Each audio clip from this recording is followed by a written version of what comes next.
Pagi Gereja Oikos Online. Sebelum Anda melakukan aktivitas lebih lanjut,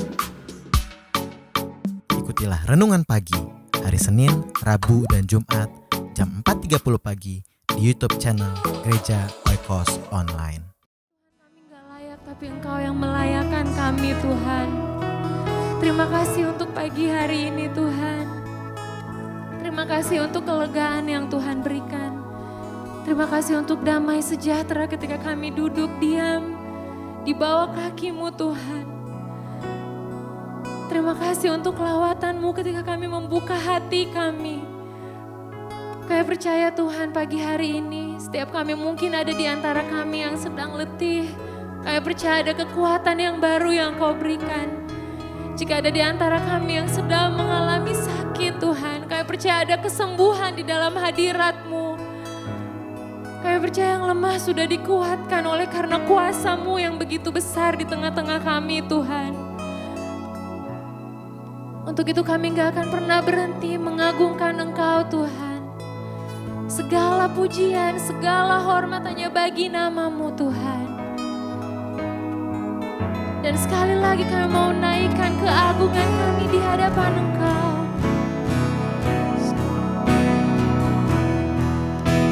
Mari Bapak Ibu sama-sama kita naikkan pujian ini, katakan. Segala pujian dan syukur bagi-Mu, Engkau Allah yang mulia. Allah yang mulia, Kuduslah nama-Mu. Kaulah yang awal, yang akhir dari segalanya. Yesus, Kaulah pujian bagiku. Pujian dan syukur bagimu, Allah yang mulia. Amin. kuduslah nama-Mu. Kaulah yang awal, yang Akhir dari segalanya. Yesus, Kaulah pujian bagiku. Segala pujian dan syukur bagimu, Allah yang mulia. Kuduslah nama-Mu. Kaulah yang awal, yang akhir dari segalanya. Yesus, Kaulah pujian bagiku. Kaulah yang awal, yang akhir dari segalanya. Yesus, Kaulah pujian bagiku. Kaulah yang awal, yang akhir dari segalanya.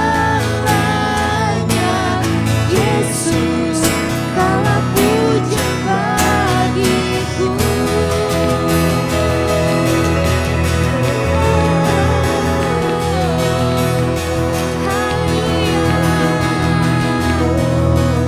Amin.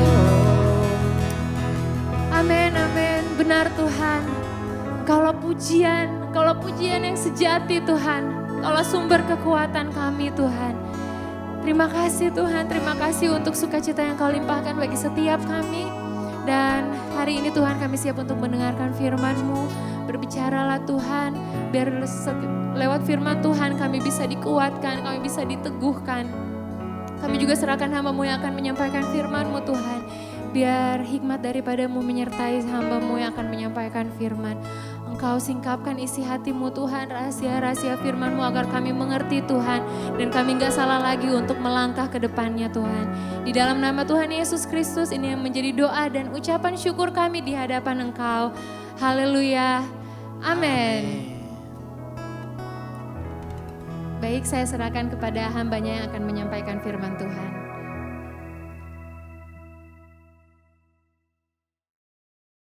Shalom, selamat pagi, selamat bertemu kembali dalam kasih Tuhan Yesus Kristus dan selamat mendengarkan firman Tuhan dalam renungan pagi hari ini. Mari kita satu dalam doa. Tuhan Yesus yang baik, di pagi hari yang indah ini, pagi hari yang segar ini Tuhan, kami rindu untuk mendengarkan arahan Tuhan, berbicara kepada kami melalui firman-Mu di dalam nama Tuhan Yesus. Amin.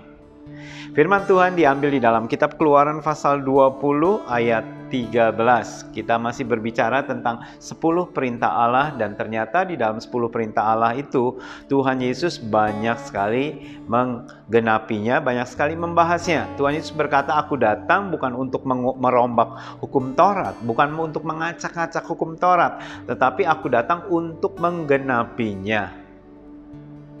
Firman Tuhan berkata, ingatlah dan kuduskanlah hari Sabat. Jadi dengan kata lain, pada hari Sabat kamu harus mengingatnya dan kamu menguduskannya, menjadikan hari Sabat itu adalah hari di mana saudara dapat datang kepada Tuhan dengan sepenuh hati, dengan segenap kekuatan saudara. Tetapi interpretasi daripada ahli Taurat, mereka melarang orang-orang untuk melakukan pekerjaan.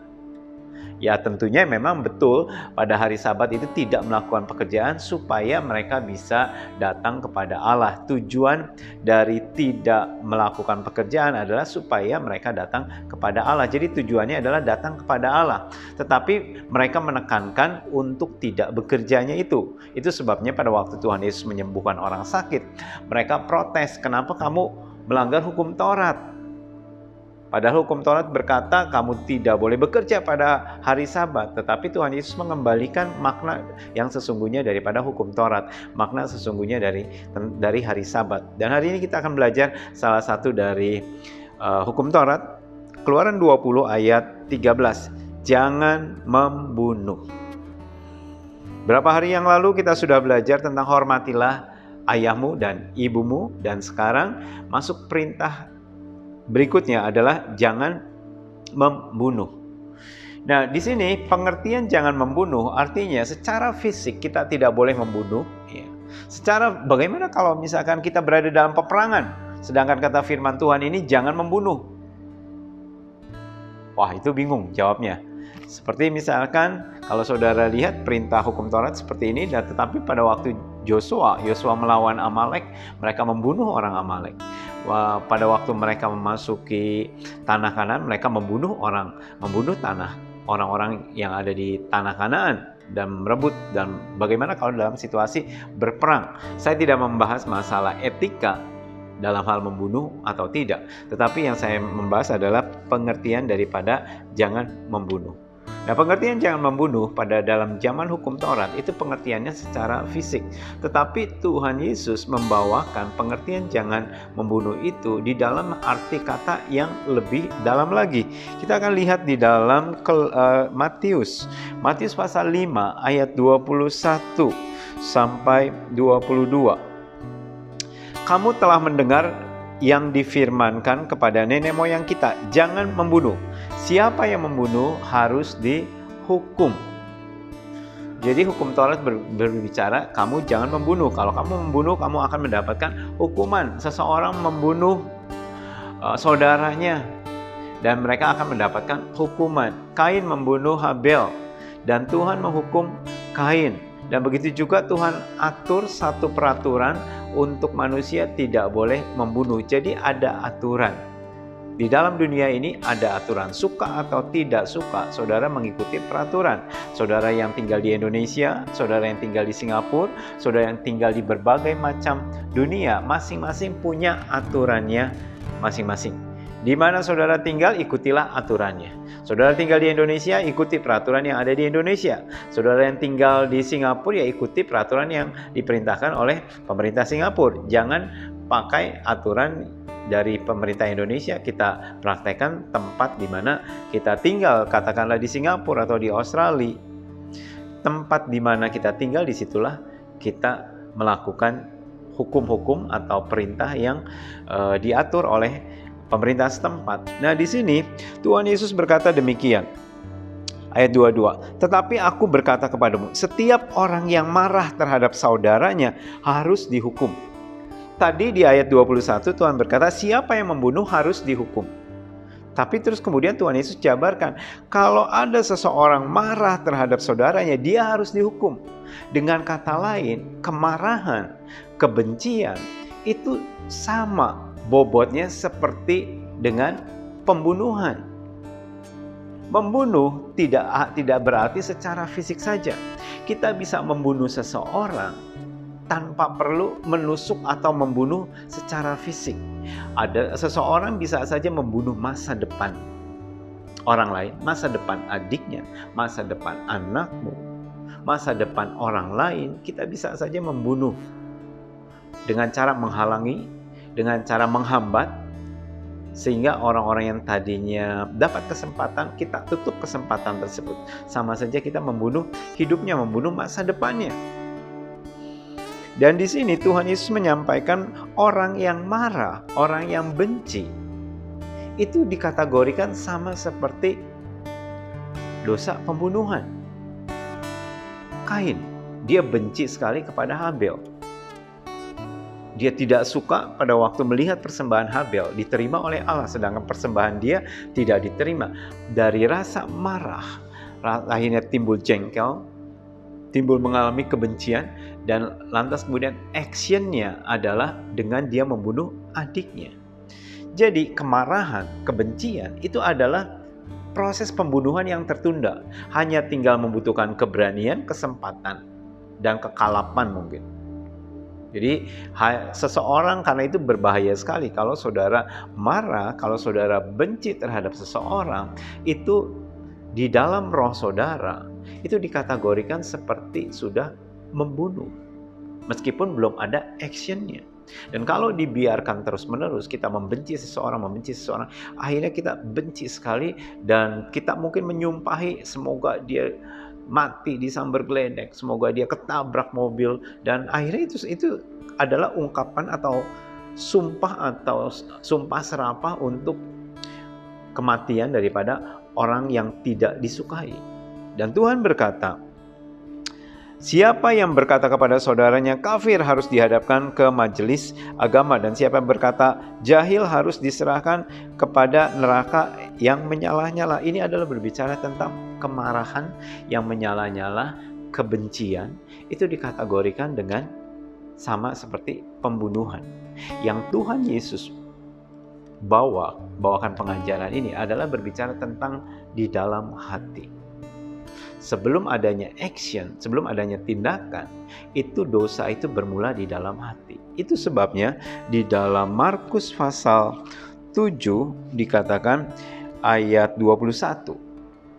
Sebab dari dalam hati orang timbul segala pikiran-pikiran jahat. Ada percabulan, ada pencurian, ada pembunuhan. Percabulan, pencurian, pembunuhan, perzinahan, keserakahan, kejahatan, kelicikan, hawa nafsu, iri hati, hujat, kesombongan, kebebalan. Semua hal-hal yang jahat ini timbul dari dalam hati dan menajiskan orang. Jadi hati ini adalah sumber daripada kejahatan. Kalau hatinya tidak bersih, hatinya penuh kebencian, kedengkian, perzinahan, pembunuhan, itu semua bersumber di dalam hati. Tindakannya atau actionnya hanya tinggal tunggu kesempatan saja. Pada saat ada kesempatan baik dan terus kemudian segala sesuatunya sepertinya oke, maka itu bisa terlaksana. Karena itu terhadap perintah jangan membunuh, Tuhan Yesus menyampaikan lebih dalam. Perhatikan hatimu. Kalau hatimu marah, kalau hatimu benci, hatimu kesal terhadap saudaramu, itu sama saja kamu berdosa seperti membunuh. Karena itu kita harus bereskan hati kita. Coba pagi hari ini kita cek. Adakah saudara saat ini sedang kesal terhadap saudaramu? Adakah saudara saat ini sedang kesal terhadap pasanganmu, terhadap orang tuamu, terhadap anakmu, menantumu, atau terhadap siapa saja yang ada di sekitar saudara. Ingat, hati-hati kata Tuhan. Dari dalam hati timbul kejahatan.